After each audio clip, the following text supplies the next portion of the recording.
Gray filled the end.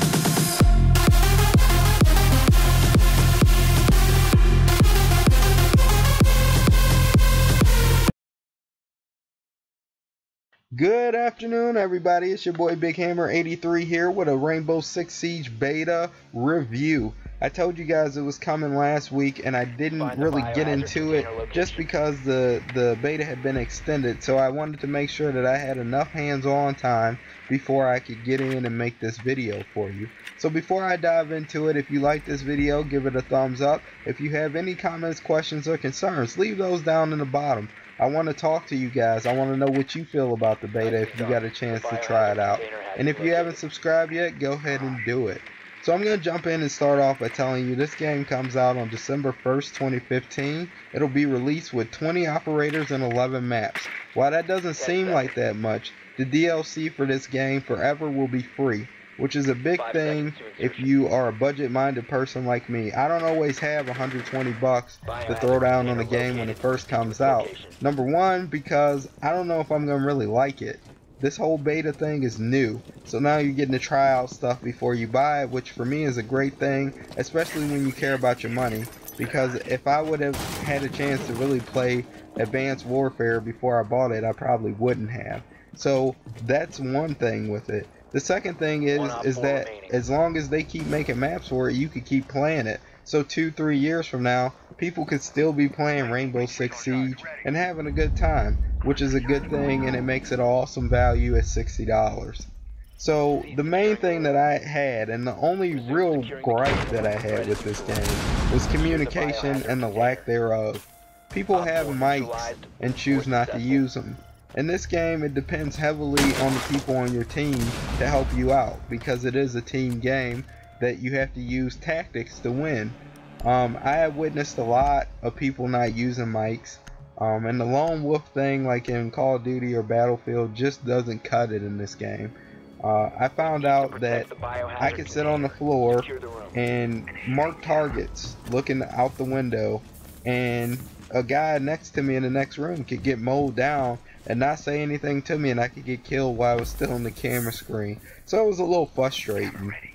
So if you do plan on playing this game and you plan on playing it with a mic, then there's going to be some frustration there. And if you plan on playing it without a mic, I mean, I guess you get what you ask for, because if you don't use a mic, it's going to be hard to win.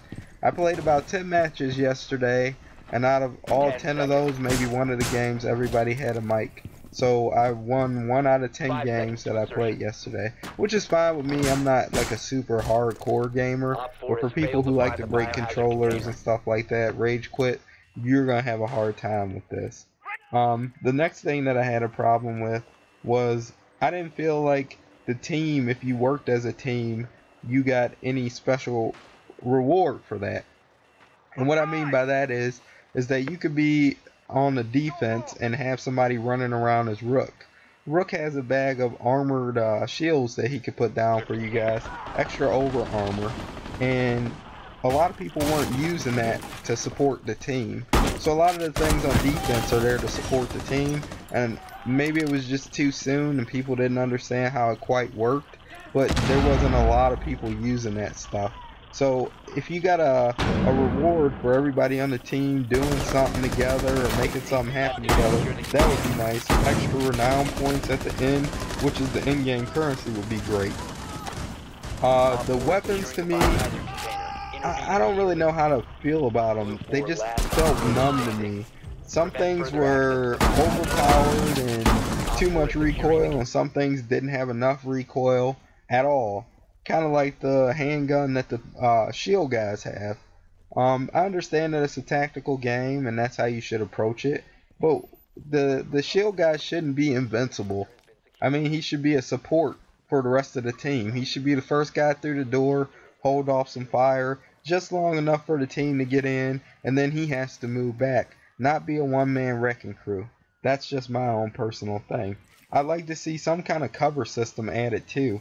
5 people running around tripping over each other, trying to sit in the corner and do those things instead of peeking around the corner or maybe looking over a couch or a turned over table. Stuff like that would make the game a little bit more in depth. But even with all those things being said, I still had fun with this game. And mainly it was because it was set in now.